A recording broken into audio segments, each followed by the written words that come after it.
আনন্দত নলবাৰীত heart attack হ'ল যুৱকৰ সমূহীয়াভাৱে খেল চাই গৃহলৈ যোৱাৰ পিছতে ঘটিল ঘটনা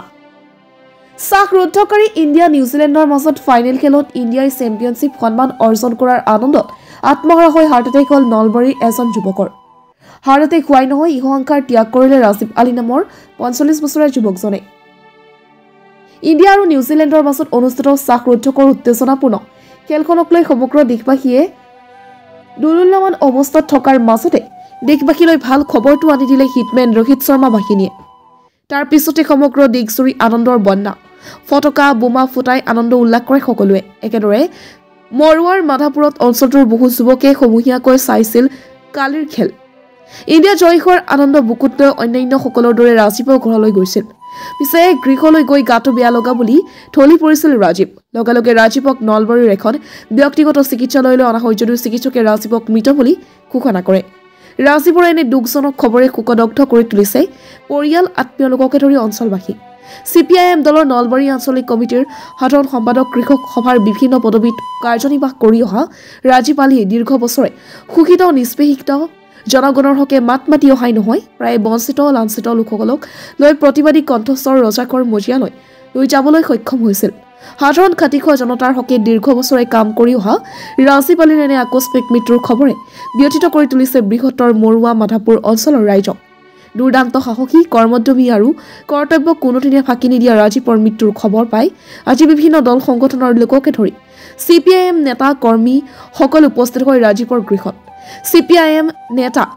কমৰেড ৰবিন মিশ্ৰ জগত গোস্বামী শিক্ষাবিদ উমেশ দত্ত মহেশ দত্তকে ধৰি বিভিন্নজন নেতা কৰ্মী দুই পুত্ৰ পত্নী মাতৃ সহিতে দুই ভাই ভনী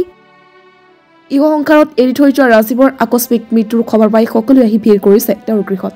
অতি নম্ৰ অমায়িক স্বভাৱৰ ৰাজীৱৰ মৃত্যুৱে কন্দুৱাইছে সকলোকে আজি দিনৰ ভাগত এক শোকাকুল পৰিৱেশত সহস্ৰাধিক লোকৰ উপস্থিতিত ৰাজীৱৰ জানাজা সম্পন্ন কৰা হয় ৰাজীৱৰ মৃত্যুত শোক প্ৰকাশ কৰি আজি মাৰুৱা মাধাপুৰৰ সমূহ দোকান পোহাৰ ব্যৱসায়িক প্ৰতিষ্ঠান বন্ধ ৰখা হয় যোৱাকালি তেখেতক দেখা হৈছিলে যে গধূলি একেবাৰে 10টালৈকে তেখেতে ইয়াতে খেলে চাই আছিলে তাৰপিছত কি হল এনেকুৱা মানে তেওঁ যেতিয়া ঘৰলৈ গ'ল আৰু ঘৰত যোৱাৰ পিছত তেওঁৰ গাটো অকমান বেয়া লাগিছিলে আৰু তাৰ পিছত তেওঁ ঢলি পৰিছিল